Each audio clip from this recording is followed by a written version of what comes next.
Supposed to say almost half the continent. Yes, that's right. Yes, almost half the continent. Yes. Yeah, because Africa has how many? 54. Oh, okay. American. But I would encourage, if you are not documented, do not go to these protests. Yes, do not go. Because you never know what ICE can do. If you don't have family in Africa like I do, the Caribbeans and any of the affected regions, maybe you don't really care. But for us who do, we care, and that's why we're talking about it. So that let's chill. What's poppin'? What's Gucci? What's good, everyone? It's your boy, Coach LJ, the one and only. What's up? What's good? Welcome to Chilling With The Chaplins. You know, where we break down culture, politics, and what's good in the global hood. What's poppin'? Yes, what's up, Lady Siza? Yes, Lady Siza. And today's episode is one you do not want to miss. Trust and believe. Because we're unpacking President Donald Trump's expanded travel ban, the countries involved, and what it means for the global community, especially our people across Africa, the Caribbean, and beyond. Yes, and Lady Siza, today's discussion that we will be talking about says it all. Trump's travel ban expands. 36 more countries or nations could be blocked. Is safety or discrimination at play? So that's a good question. What happens? What's next? What's up? So on just the backstory, on June 4th, 2025, President Trump signed a proclamation 10949, immediately restricting immigrant and non-immigrant entry from 12 countries. We already know that, but this episode is going to cover beyond that, okay? But we're going to run through those countries that were already restricted entry. So these 12 countries included countries like Iran, Libya, Somalia, Afghanistan, and then another 7, such as Cuba, Laos. They face partial limitations. This targeting, of course, tourists, students, and temporary workers. So the restrictions are rooted in executive order. You know he'd be signing those executive orders back to back. You got to make things happen. You got to make sure. You got to remember, he only got 4 years, so you got to do everything he possibly can that would change the nation, change the U.S. for the next 30 to 40 years. He gonna do what he can. He's working overtime. Overtime. He want to change. He want to make sure the U.S. It's not a bad thing that he's working overtime, but it's just how he does it. But anyways, the restrictions are rooted in Executive Order 14161, and this is based on national security concerns and vetting system weaknesses, citing a recent terrorist attack by a visa overstay in Colorado as justification. In fact, we're going to do a short video on a tip center that they've opened up after this incident in Colorado. So ICE is saying, hey, snitch on them immigrants. Okay? Now. But Lady Caesars, it's bigger than that now. Yeah, so according to a leaked State Department memo reviewed by the Washington Post, which Trump is not adoring right now, the Trump administration is preparing to expand the list to 30 more countries. So 36. 36, yes, you're right, 36 more countries. So the memo signed by Secretary of State Marco Rubio was sent to these American embassies and diplomats stationed in the affected regions. That's how we came to know about it as well. So these are the key facts from this memo. 25 of the 36 countries are in Africa. 25 of the 36. So you really don't like Africa. Listen, so that carries like the majority of these countries. Almost half. More than half. 25 of 36. No, but I'm just saying almost half the country though. Almost half the continent. Yeah. Almost half the continent. Almost half the continent. Yeah, almost half. Because it's 54 countries. You say almost half the continent. Yes, that's right. Yes, almost half the continent. Yes. Yeah, because Africa has how many? 54. Oh, okay. American. So some of these countries, hey, I remember the other episodes, so you know.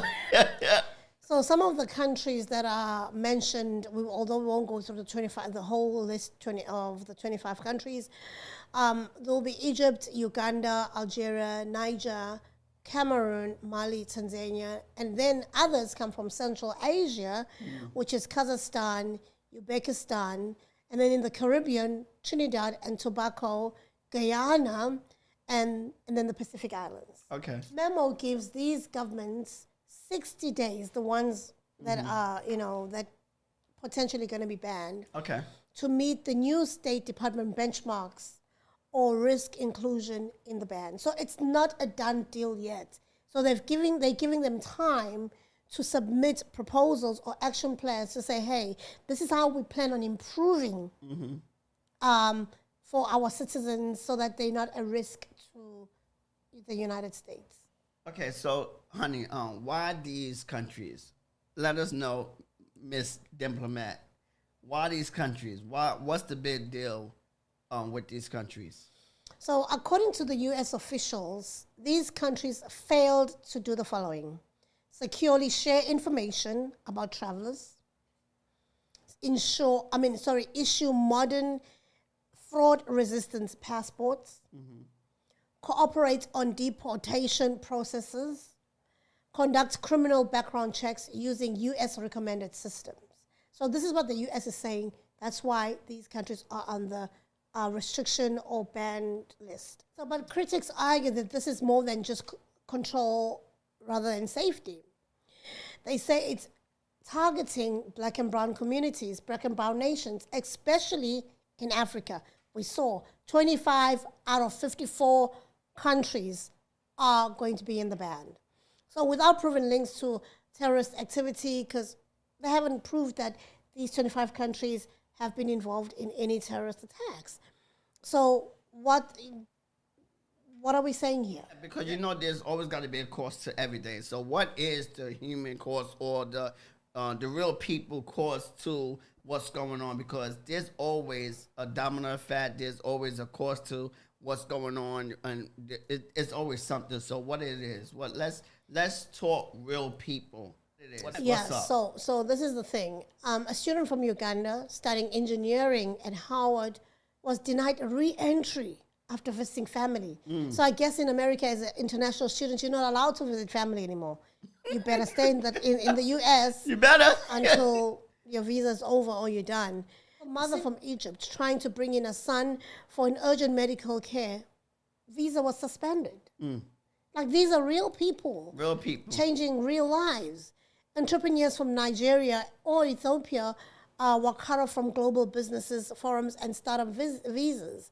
This isn't just policy. It's life really interrupted. Before we go on what's our take, I really want to go through some of these countries that the justification behind their full suspension. I just want to go into detail. Okay, yes, Their please. Full suspension. So Afghanistan, you know that it's part of the Taliban as well.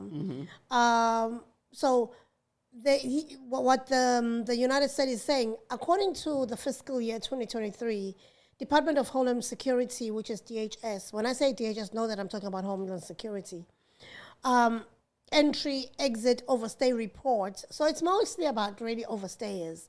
Afghanistan had a business or tourist visa, which is the B1, B2, overstay rate of 9.7%. 9.7. Would that give them grounds to ban them? It simplifies that. No, it's beyond that. It's beyond overstayers.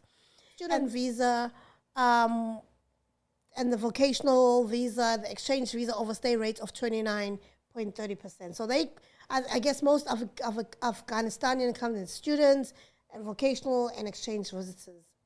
Burma, according to the overstay report, Burma had an overstay rate of 27%. Okay.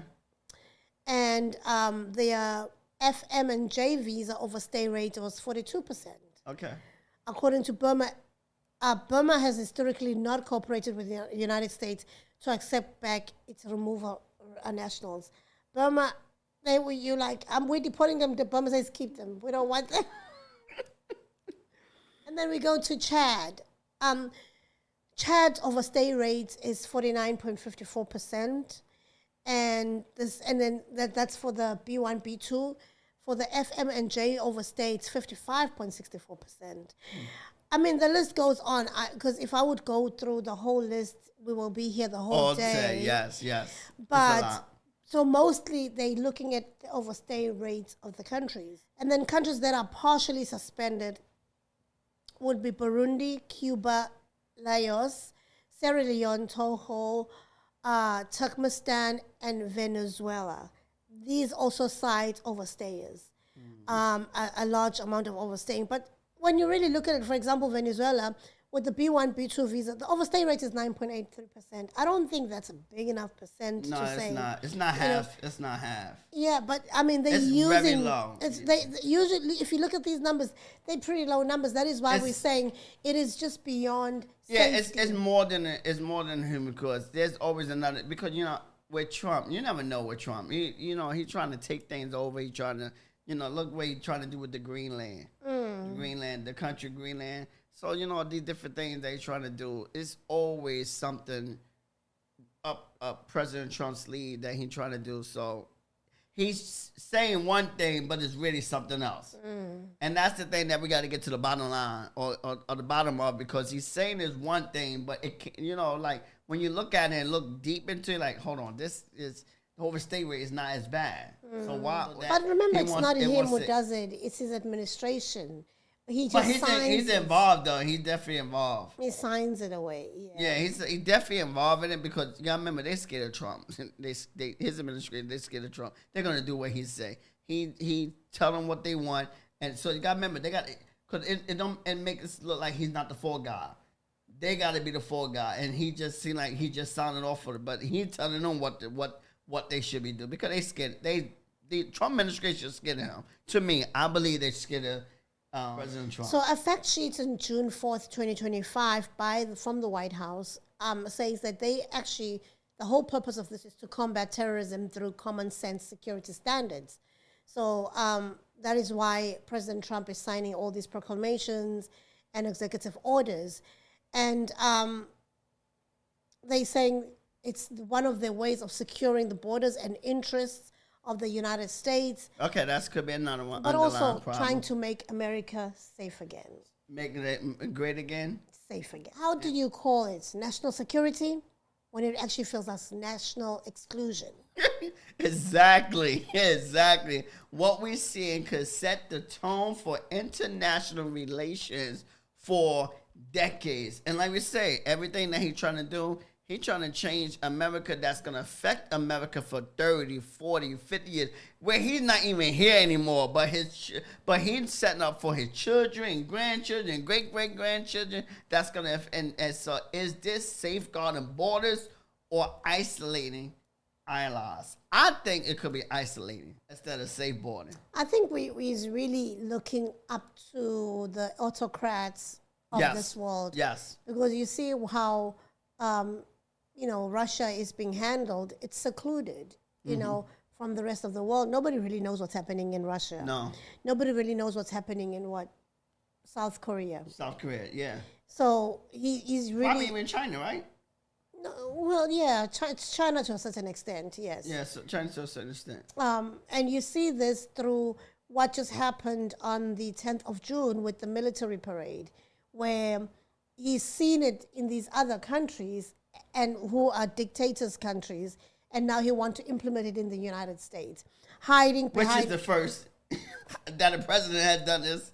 Hiding behind the fact that they're celebrating 250 years. They could have celebrated 100 years, they did not. They could have celebrated 200 years, but they did not. He wanted it so badly because he's been talking about it even before his inauguration, the first inauguration, his first term. Mm-hmm. He's always wanted this because he has admired it in other countries and wanted it to be implemented. And guess what happened?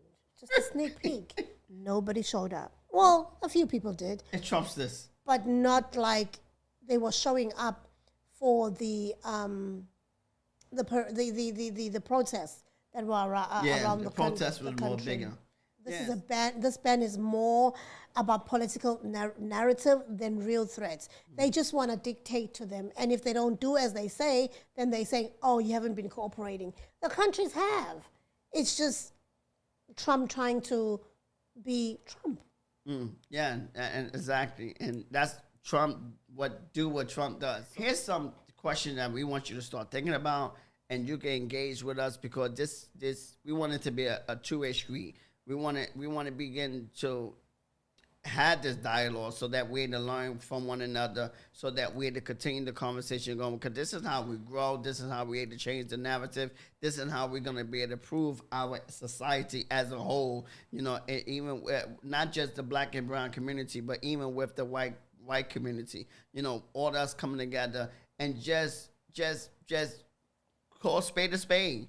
Right is right, wrong is wrong, and so just us coming together, having this dialogue, you know. And so let us know in the comments. And the question is that I want you to start thinking about and engaging with us with: do you believe this bill increase U.S. safety, or unnecessarily target specific groups?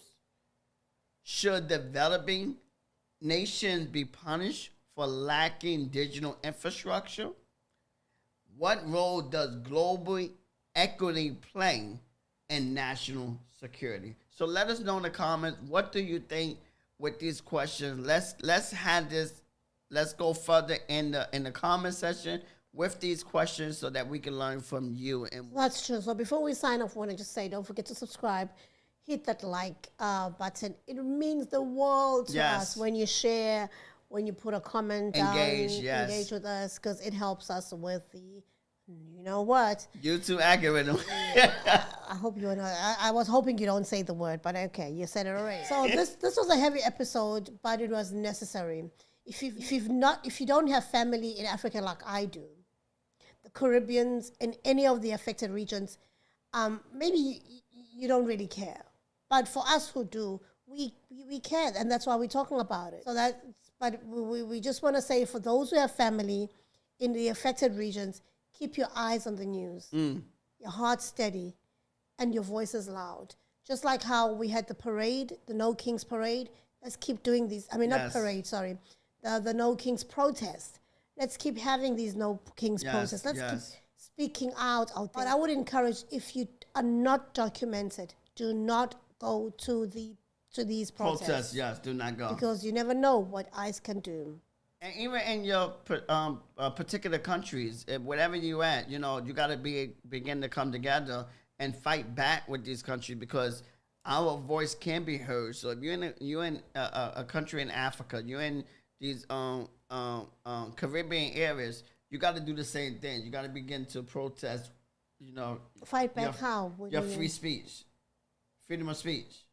Use your freedom of speech. Yeah, but how? What do you mean? No, I'm just saying they got to against America. No, against their own government. They do. There's protests I'm just saying. all over the world. So even like with you know, you got to keep going. That's what I'm saying. You know, we got to keep going, keep doing until our voice is heard, because our voice is heard, because we do have power as the people, and so we got to use our power, because guess what? They want our vote.